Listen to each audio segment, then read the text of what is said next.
सो hi guys, स्वागत है आपका सी प्लस प्लस के एपिसोड नंबर 3 में। और आज की वीडियो में हम बात करेंगे एक नए टाइप ऑफ डेटा स्ट्रक्चर का जिसका नाम है एरे। तो जी हाँ, एरे का मतलब क्या होता है सबसे पहले समझते हैं। तो एरे का मतलब हो गया कि काइंड ऑफ लिस्ट है। अब लिस्ट किसी भी चीज़ का हो सकता है ना, जैसे आपने लिस्ट देखा होगा, लिस्ट में नेम्स हो सकते हैं, लिस्ट में रोल्स नंबर हो सकते हैं, लिस्ट में मार्क्स हो सकता है। तो उसी तरह एरे एक तरह का लिस्ट होता है। खास बात एरे की क्या होती है कि एरे में जो एलिमेंट्स रहते हैं उनका डेटा टाइप सेम रहता है। अगर मान लो कि इंटीजर का तुमने एरे बनाया तो उसमें सारे एलिमेंट्स इंटीजर्स ही रहेंगे। अगर तुमने स्ट्रिंग्स का बनाया तो स्ट्रिंग्स ही रहेंगे, कैरेक्टर का बनाया तो कैरेक्टर ही रहेंगे। बुलियंस का भी हम यूज़ कर सकते हैं, 10 जो बुलियंस होता है 1001, तो इनका भी हम लोग यूज कर सकते हैं एरे बनाने के लिए। अब एरे को डिक्लेयर कैसे करेंगे, तो सबसे पहले हम डेटा टाइप का नाम लिखेंगे यहाँ पे। जैसे हमने इंटीजर का बनाया है डेटा टाइप, तो यहाँ पे इंटीजर लिखेंगे, उसके बाद एरे का नाम, उसके बाद यहाँ पे एक ब्रैकेट बनाएंगे जो वाला स्क्वायर ब्रैकेट का यूज़ करेंगे, और यहाँ पे साइज लिखेंगे। सिंस मैंने यहाँ पे साइज नहीं लिखा है, मैंने यहाँ पे क्या किया है कि मैनुअली वैल्यूज़ को असाइन किया है। तो क्या करेगा ना कि ऑटोमेटिकली साइज डिक्लेयर कर देगा। जैसे 1 2 3 4 5 6 7 वैल्यूज़ है, तो यहाँ पे ऑटोमेटिकली 7 हो चुका है। तो यहाँ पे अगर हम साइज ऑफ एरे निकालने की कोशिश करें तो हम क्या करेंगे, सी आउट साइज ऑफ फंक्शन हमारे पास है, ए करेंगे, एरे का नाम लिख दिया, सेव किया, रन करेंगे, देखते हैं कितना आता है साइज ऑफ ए। 28 आया। 28 एक्चुअल में रिप्रेजेंट क्या कर रहा है, देखो यहाँ पे हमने जो एरे बनाया कि इंटीजर का बनाया, इंटीजर में हमारे पास 7 एलिमेंट है। जैसे मैंने बताया था कि इंटीजर का बाइट कितना था, 4 बाइट ही एक इंटीजर यूज करता है, तो 7 इंटीजर को स्टोर कर रहा है। तो इसका मतलब 7 × 4 28 बाइट यूज कर रहा होगा, इसलिए बाइट में आंसर दिया। लेकिन हमको लेंथ ऑफ एरे निकालना है, तो 28 बाई हमको करना होगा, डिवाइड करना होगा साइज ऑफ इंटीजर से। साइज ऑफ इंटीजर से हम डिवाइड कर सकते हैं। यहाँ पे ए 0 कर दूँ क्योंकि ये भी एक इंटीजर ही है। डायरेक्ट यहाँ हम साइज ऑफ इंट भी कर सकते थे। सेव किया और यहाँ पे एक्चुअल लेंथ आना चाहिए, 7 आ चुका है यहाँ पे। तो यहाँ पे लेंथ ऑफ एरे हमारा मिल चुका है, 7 आ चुका है, तो बाय डिफॉल्ट हो जाता है। अब देखो इंडेक्सिंग की बात करते हैं। इंडेक्सिंग क्या, अगर 7 एलिमेंट है तो इंडेक्सिंग 0 से स्टार्ट होता है, यानी वैल्यूज 0 1 2, 0 इंडेक्स पे 3 स्टोर होगा, 1 फर्स्ट इंडेक्स पे 2 स्टोर होगा, इस तरह स्टोर होगा। और यहाँ पे जो 8 लास्ट एलिमेंट है 7th इंडेक्स पे स्टोर होगा। अगर हम एक्सेस करने की बात करें, कैसे एक्सेस करेंगे इन एलिमेंट्स को, तो हमें बस कुछ नहीं करना है, एरे का नाम, उसके बाद इंडेक्स को स्क्वायर ब्रैकेट के अंदर लिखेंगे। अगर मान लो कि 7 हम इंडेक्स को स्टोर करने मतलब एक्सेस करने की कोशिश करते हैं, तो देखो क्या प्रिंट होता है 7th इंडेक्स को, क्योंकि 0 से मैंने बोला था, तो 7th में कुछ गार्बेज वैल्यू आना चाहिए। देखो यहाँ पे आ चुका है, एक न्यू ब्लॉक का एड्रेस हमको दे रहा है जो कि एग्जिस्ट ही नहीं कर रहा। अगर सिंस 0 से स्टार्ट हो रहा है तो हमको अगर 8 चाहिए तो यहाँ पे 7 - 1 करना पड़ेगा, यानी 6 यहाँ पे डालना पड़ेगा, और इस बार वैल्यू आ जाना चाहिए हमारा 8 आ चुका है हमारा। तो यहाँ पे कहने का मतलब यही था कि 0 से इंडेक्सिंग स्टार्ट होता है। नेक्स्ट हम बात करते हैं एक और इम्पॉर्टेंट पॉइंट की जो बताना चाहता था। एरे का नाम क्या है, एरे का जो नाम रहता है क्या रिप्रेजेंट करता है। एरे का किसी भी एरे का जो नाम रहता है उसके पहले ब्लॉक के एड्रेस को रिप्रेजेंट करता है। अब एड्रेस क्या होता है, तो क्या होता है ना कि जैसे हमने इंट ए डिक्लेयर किया, एक इंटीजर डिक्लेयर किया, तो एक बॉक्स क्रिएट होगा मेमोरी में। सब बोलो कि मेमोरी में एक ब्लॉक क्रिएट होता होगा, उस ब्लॉक का एक पर्टिकुलर एड्रेस होता होगा, उस एड्रेस पे जाकर वैल्यू जाता होगा, और हम उसको एक्सेस कैसे करेंगे, तो उस एड्रेस की मदद से हम एक्सेस कर सकते हैं, समझे। तो यहाँ पे जैसे अगर हम सिर्फ ए लिखते हैं और प्रिंट करवाने की कोशिश करें, तो एरे का जो नाम हमने लिखा है, एरे का नाम उसके पहले ब्लॉक के एड्रेस को रिप्रेजेंट करता है। तो यहाँ पे उसके पहले ब्लॉक का एड्रेस आ जाना चाहिए, देखते हैं आता है कि नहीं। देखो यहाँ पे पहले ब्लॉक का एड्रेस आ चुका है, एक हेक्साडेसिमल फॉर्म में है। अब वैल्यूज एड्रेस की मदद से वैल्यू कैसे असाइन करें, कैसे वैल्यू एक्सेस करें, तो उसके लिए हमें कुछ नहीं करना है कि एस्ट्रिक ऑपरेटर का यूज करना है सामने। और यहाँ पे हमने सिर्फ एरे के पहले ब्लॉक के एड्रेस के सामने हमने लगाया एस्ट्रिक, तो पहला ब्लॉक का जो वैल्यू है 3 आ जाना चाहिए, प्रिंट होगा, देखते हैं प्रिंट होता है कि नहीं। 3 प्रिंट हो चुका है। अब सवाल आता है कि नेक्स्ट ब्लॉक के एड्रेस को कैसे, मतलब नेक्स्ट ब्लॉक के वैल्यूज को कैसे एक्सेस कर एड्रेस की मदद से। सिंस हम जानते हैं, हमें सिर्फ मालूम है कि पहले ब्लॉक का एड्रेस हमें मालूम है, बाकी इन सारे ब्लॉक का एड्रेस हमें नहीं मालूम है, लेकिन हम निकाल सकते, अलग बात है। तो इसमें कुछ नहीं करना है। एरे की खास बात है कि एरे में जो मेमोरी ब्लॉक क्रिएट होंगे ना, वो कॉन्टिग्यूअस होते हैं, मतलब लाइन से क्रिएट होंगे, और सबका एड्रेस एक दूसरे से रिलेटेड रहता है।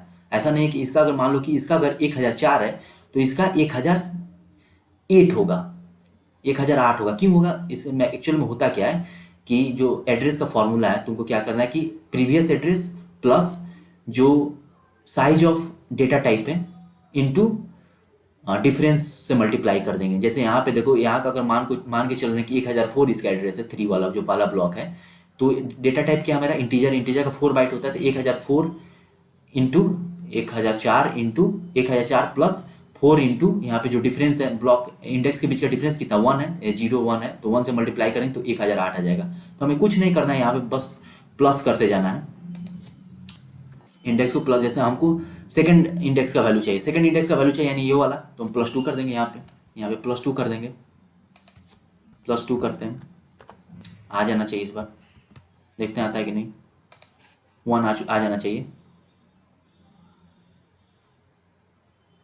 देखो 1 आ चुका है। तो इस तरह हम कर सकते हैं, वैल्यूज को एड्रेस की मदद से एक्सेस कर सकते हैं। अब देखो, अब तो एक्सेस समझ गए कैसे वैल्यूज को एक्सेस करते हैं।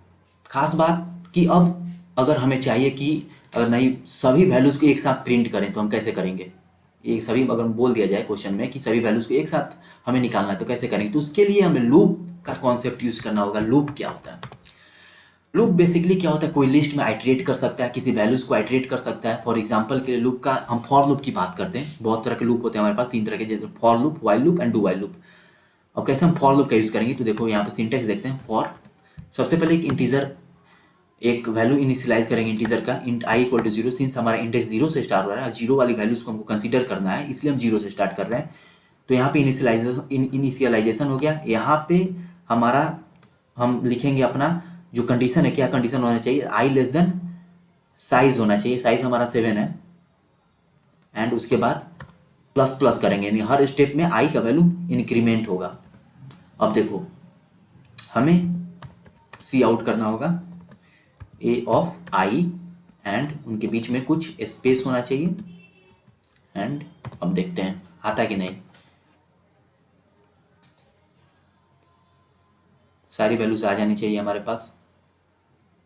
देखो यहाँ पे सारी वैल्यूज आ चुकी हैं। तो फॉर लूप की मदद से हम कर रहे हैं। यहाँ पे फॉर लूप कैसे काम करता है, सबसे पहले इनिशियलाइज करें, उसके बाद कंडीशन चेक करते हैं, कंडीशन क्या है हमारे पास, और यहाँ पे इंक्रीमेंट कर रहे हैं हम वैल्यूज को। यहाँ पे डिपेंड कर, उल्टा प्रिंट करना है तो यहाँ पे तुम आई इक्वल टू 6 कर सकते हैं हम, and I greater than equal to, अगर एरो को उल्टा प्रिंट करना, I less greater than equal to 0 यहाँ पे होगा, और यहाँ पे प्लस प्लस की जगह पे माइनस माइनस कर सकते हैं।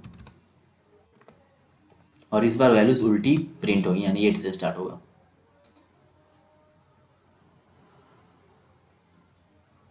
यहाँ पे 8 से स्टार्ट हो रहा है। एरे के एलिमेंट का अगर सम निकालना है, अगर कोई बोल दे कि नहीं भैया एरे के एलिमेंट का सम निकाले, sum of the all the elements of array कितना होगा, तो कुछ नहीं करना है। हम इसके लिए हम एक इंटीजर बनाएंगे, int sum equal to 0, sm equal to 0। And उसके बाद हम क्या करेंगे, यहाँ पे हमें प्रिंट करवाना है, वैल्यूज को सम करना है, तो sm is equal to sm plus a of i कर दीजिए। यानी इनिशियली 0, हर स्टेप के बाद sm में a ऑफ i के वैल्यूज को ऐड करते जाइए, और यहाँ पे जब फॉर लूप खत्म होगा, एंड होगा, तो उसके बाद हम प्रिंट करवा देंगे sm की वैल्यू को। देखते हैं काम करता है कि नहीं, एरे का सम आता है कि नहीं।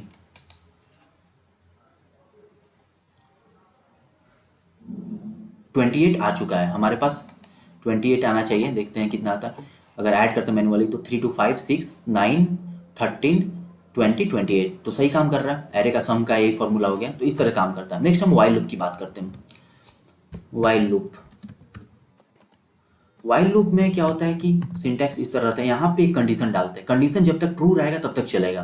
तो क्या है हमारे पास कंडीशन, आई हमारा आई इक्वल टू,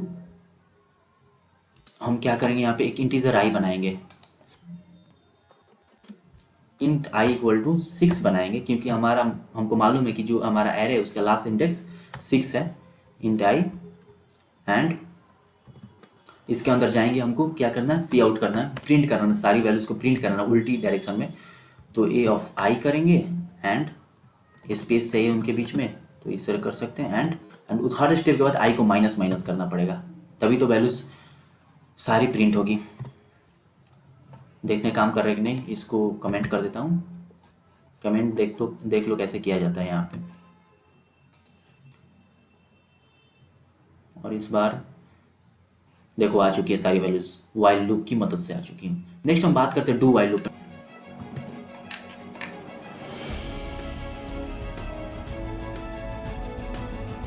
और यहाँ पे वैल्यू जा चुकी है, सारी वैल्यू जा चुकी है 3 2 1 3 4 7 8 डू वाइल की मदद से। तो कैसे काम करता है डू वाइल लूप? सबसे पहले यहाँ पे तो कंडीशन, यहाँ पे सबसे पहले डू लिखते हैं, यानी पहले ये वाला काम होगा, उसके बाद कंडीशन चेक होगा। मतलब समझ लो, पहले वैल्यू जो भी हमारा प्रोग्राम है, जो भी हमारा कोड है, सबसे पहले एग्जीक्यूट होगा, उसके बाद वैल्यूज कंडीशन चेक करेंगे, ये वाला काम होगा। तो ऐसे डू वाइल लूप काम करता है, इसका अलग ही यूज है अपना। तो एरे में हम लोग इतनी बातें कर चुके हैं, अब हम एरे के डिक्लेरेशन के बारे में थोड़ा सा और बात करेंगे। लाइक देखो, एरे का मैक्सिमम साइज कितना हो सकता है? देखो, तो डिपेंड करता है तुम कहाँ डिक्लेयर कर रहे हो। अगर तुम एरे को मेन फंक्शन के अंदर डिक्लेयर कर रहे हो तो मैक्सिमम 10⁵ तक ही जाएगा। लेकिन अगर उसे ग्लोबली डिक्लेयर कर रहे हो तो 10⁷ तक जा सकता है मैक्सिमम साइज। तो डिपेंड करता है तुम्हारे यूज पर, अपने यूज के अनुसार इसको हम डिक्लेयर करेंगे। जब जैसी ज़रूरत पड़ेगी हमें, उसके अनुसार हम डिक्लेयर करते रहेंगे एरे को। नेक्स्ट हम बात करते हैं कुछ इंपॉर्टेंट फंक्शंस की बात करेंगे। लाइक फंक्शंस नहीं, मैनुअली हम लिखेंगे। जैसे हमने सम का कोड लिखा कि एरे में सम ऑफ एलिमेंट्स कैसे निकालना। अगर कोई एरे दिया है, जैसे ये वाला एरे, इसमें हमें चाहिए minimum element. What is the minimum element in this array, जो कि इसमें प्रेजेंट है। तो क्या करेंगे हम, इसके लिए हम एक फॉर लूप लिखेंगे। फॉर इन पूरे लूप को हम ट्रैवर्स करेंगे, 0 से स्टार्ट हो रहा है इंडेक्स, तो int i = 0, i less than कब तक चलेगा? एरे के साइज तक, जो कि हमें मालूम है 7। अगर नहीं मालूम रहता तो कैसे हम निकालते हैं साइज, हमने देख चुका है। उसके बाद i++ करेंगे एंड उसके बाद हम कंडीशन लगाएंगे। अब देखो, हमको मिनिमम एलिमेंट चाहिए, तो हम क्या करेंगे? सबसे पहले एक चीज इंट एक बनाएंगे वेरिएबल इंट c = उसमें हम मान के चल रहे हैं कि हमें नहीं मालूम है कि कौन सा एलिमेंट सबसे मिनिमम है, तो मान के चलते हैं कि जो एरे का जो पहला एलिमेंट वही मिनिमम है। c ऑफ a 0 मान लिया। और सिंस हमने पहला एलिमेंट कंसीडर कर लिया, तो यहाँ पे एरे को 0 से स्टार्ट करने की कोई बात नहीं होती है, मतलब लॉजिकल नहीं दिख रहा है, तो इसलिए 1 से स्टार्ट करेंगे। और यहाँ पे हम कंडीशन लगाएंगे फॉर, यहाँ तो लोग को ट्रैवर्स करने के लिए। उसके बाद लिखेंगे कंडीशन, इफ स्टेटमेंट आएगा हमारा, कंडीशनल स्टेटमेंट जिसे बोलते हैं। If a of i less than है तुम्हारा c से, तो क्या करेंगे हम कि c में a ऑफ i के वैल्यू को असाइन कर दीजिए, और यहाँ पे हमें प्रिंट कर दीजिए, सी आउट कर दीजिए c। और यहाँ पे आई थिंक सही है, प्रोग्राम सही है। और यहाँ पे हम कोड को रन करते हैं। न्यू टर्मिनल मैंने खोला है और देखते हैं मिनिमम एलिमेंट क्या आता है हमारा।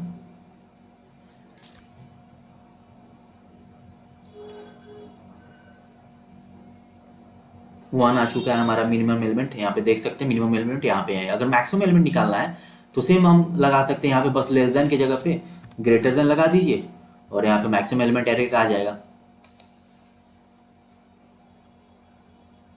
देखो मैक्सिमम एलिमेंट आ चुका है। तो यहाँ पे मिनिमम एंड मैक्सिमम एलिमेंट निकाल सकते हैं। इसके लिए हमारे पास फंक्शंस भी है, जो कि हम बाद में जब एचटीएल लाइब्रेरी की डिस्कशन करेंगे एचटीएल लाइब्रेरी के बारे में, तो उसके इसमें सारे जो फंक्शंस है हमारे, इतना लूप लिखने, ऐसा थोड़ा है कि तुम लूप लिखने बैठ जाओगे मिनिमम मैक्सिमम के निकालने के लिए। तो हमारे पास फंक्शन है, मिनिमम फंक्शन, मैक्स फंक्शन हमारे पास है, तो उसका यूज़ करेंगे हम बाद में जब एचटीएल लाइब्रेरी के बारे में डिस्कशन कर रहे होंगे। तो बस आज की वीडियो में गाइस इतना ही, मिलते हैं अगली वीडियो में। और एरे का डिस्कशन अभी खत्म नहीं हुआ, अभी ना मैं बहुत सारी प्रॉब्लम सॉल्व करनी है एरे से रिलेटेड, लेकिन कुछ कौन से हैं जो एरेज के जिन्हें बताना चाहूँगा। देखो एरे में क्या खास बात है ना, कि अगर मान लो कि एरे के साइज को पहले ही डिक्लेयर करना पड़ता है। ऐसा नहीं है कि आप बाद में एरे के साइज को, मतलब एक बार डिक्लेयर कर दो। अगर चाहते हैं, सपोज करिए, suppose example, let me give an example. Suppose तुम्हारे पास 200 स्टूडेंट है, 200 स्टूडेंट को तुमने एरे में फिट कर दिया, लेकिन सपोज करो कि एक स्टूडेंट अलग आ गया, तो तुम क्या करोगे? ऐसा तुम्हारे पास कोई फंक्शन नहीं है कि तुम उस एलिमेंट को फिर से एरे में इंसर्ट कर दो सेम एरे में, नहीं। तुम्हें क्या करना होगा कि एक न्यू एरे क्रिएट करना होगा। उसके बाद जो प्रीवियस एरे था उसके सारे वैल्यूज को कंसीडर करना होगा, उसमें मतलब कॉपी करना होगा, एंड उसके बाद जो न्यू एलिमेंट था उसको भी उसमें कंसीडर करना पड़ेगा, तब जाके मतलब एरे को रिक्रिएट करना पड़ेगा। और इसमें टाइम कॉम्प्लेक्सिटी बहुत ज़्यादा लग जाएगी इस काम को करने के लिए।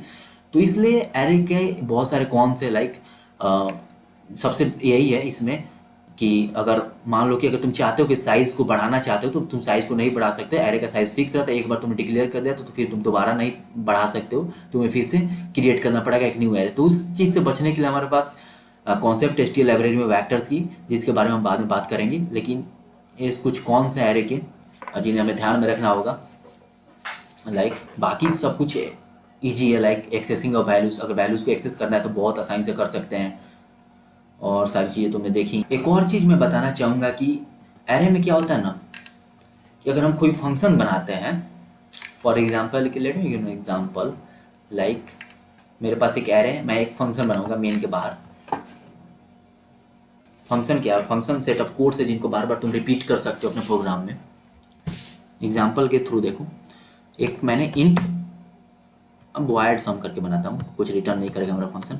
वॉइड सम, यहाँ पर रिटर्न टाइप लिखते हैं, यहाँ पे जो है ना रिटर्न टाइप लिखते हैं कि फंक्शन क्या रिटर्न कर रहा है। वॉइड सम उसमें एक वैल्यू पास करेंगे। वैल्यू क्या होगा? इंट, एक एरे हम ले रहे हैं, सिंस हम एक एरे पास करेंगे तो यहाँ पे एक बनाना पड़ेगा, एरे बनाना पड़ेगा। उसके बाद ये वाला कोड कॉपी करेंगे। यहाँ पे हमें सम ही निकालना है ना, क्या कर रहे थे यहाँ पे, हमें मैक्सिमम एलिमेंट निकालना। तो ये वाला कोड कॉपी करेंगे पूरा को पूरा। एक्चुअली मैं कुछ और दिखाना चाहता हूँ तुम्हें, जस्ट गिव मी 1 मिनट। तो यहाँ पे पेस्ट किया हमने, एंड देखो यहाँ पे बी है, this is B not A, and यहाँ पे ए नहीं है, बी है, यहाँ पे ए नहीं है, बी है, हो चुका है। एंड उसके बाद हम यहाँ पे इस फंक्शन को कॉल करेंगे। जब भी फंक्शन बनाए फंक्शन को रन करना है तो मेन के अंदर उसे कॉल करना पड़ेगा सम। एंड यहाँ पे हम उस क्या कहते हैं, सम के अंदर हम पास करेंगे अपना एरे का बस हम नाम लिख देंगे, वेरिएबल का नाम लिख देंगे, हमारा एरे पास हो चुका है। और यहाँ पे हम देखते हैं कि काम कर रहा है कि नहीं हमारा फंक्शन। मैक्सिमम एलिमेंट देना चाहिए हमारा 8। कुछ एरर है, sum was not declared in this scope. तो हमें फंक्शन को देखो, यहाँ पे एक एरर आता है कि डिक्लेयर नहीं किया आपने, डिक्लेरेशन वाला। इस चीज़ से बचने के लिए मेन के बाद हम चला रहे हैं, मेन से पहले अगर हम चला के देखते हैं तो हमारा हो जाना चाहिए काम। वैसे किसी कोड एडिटर में आता है ये वाला एरर, किसी में नहीं आता है। देखते हैं काम कर रहा है कि नहीं। तो 8 यहाँ पे आ चुका है। एक्चुअली में कर क्या रहा था कि मेन फंक्शन के बाद हम बना रहे थे, इसलिए हमारा काम नहीं कर रहा था फंक्शन। मेन से पहले हमें फंक्शन बनाना होना चाहिए। मेन हमारा जो मेन फंक्शन जो कि चलता है उसी के अंदर प्रोग्राम को कॉल करते हैं, जो भी फंक्शन बनाते हैं। तो यहाँ पे काम कर गया। अब एक और चीज़ मैं करूँगा, यहाँ पे इतना सारा कोड ना लिख के मैं क्या करूँगा कि जो बी है ना, बी ऑफ 0 को मैं एक वैल्यू असाइन करूँगा 5, एंड यहाँ पे प्रिंट करूँगा सी आउट बी ऑफ 0।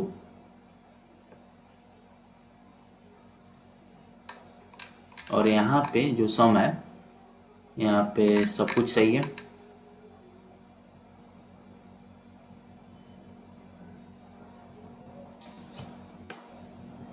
और यहाँ पे हमने सो इट्स नाउ फाइन। तो यहाँ पे हम प्रिंट किया इस, और यहाँ पे भी हम प्रिंट करेंगे, एक और चीज़ करेंगे। फंक्शन को कॉल करने के बाद हम प्रिंट करेंगे सी आउट ए ऑफ 0। देखते हैं क्या क्या वैल्यूज आ रही हैं हमारे पास। क्लियर कर देता हूँ टर्मिनल, इस पर रन करेंगे।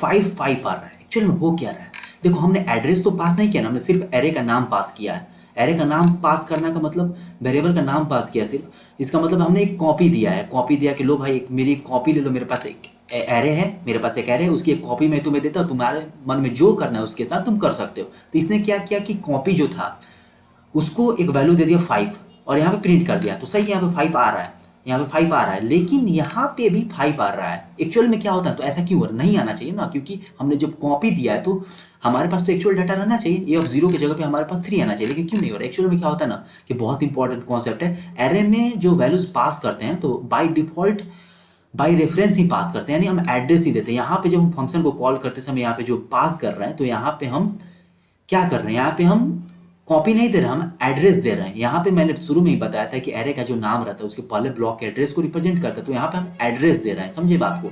इसलिए जब हम एड्रेस दे रहे हैं तो एक्चुअल का पूरा डेटा ही हमने दे दिया ना उसको, एक्चुअल डेटा ही दे दिए। उस एक्चुअल डेटा में उसने क्या किया कि 5 शिफ्ट करे, तो वहाँ पे जब शिफ्ट हुआ एक्चुअल डेटा ही शिफ्ट हो चुका है, तो यहाँ पे चेंज हो चुका है। आई मीन तो यहाँ पे भी वो चेंज डिस्प्ले हो रहा है यहाँ पे। तो यही बात है, समझ रहे ना बात को। तो बाय डिफॉल्ट एरे में विथ रेफरेंस ही पास करता है। विथ रेफरेंस का मतलब हो गया कि आप एड्रेस दे रहे हैं। आज के वीडियो में बस इतना ही, और मिलते हैं अगली वीडियोज़ में। तब तक के लिए इस वीडियो को लाइक कर देना, चैनल को सब्सक्राइब कर देना गाइस।